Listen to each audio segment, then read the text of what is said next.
Tapi burger McDonald ni aku suka sebab dia ada daging. Dia ada daging. Okey.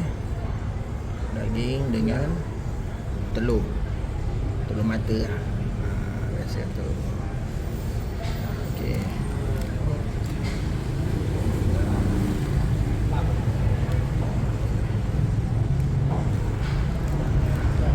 Rasa nak makan je.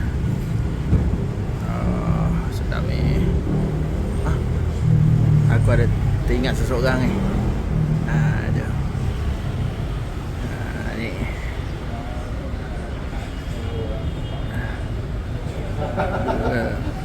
Burger kan.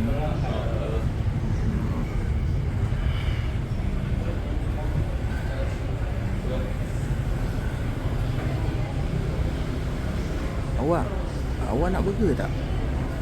Asal awak tidur? Nah, awak nak burger tak? Tak nak?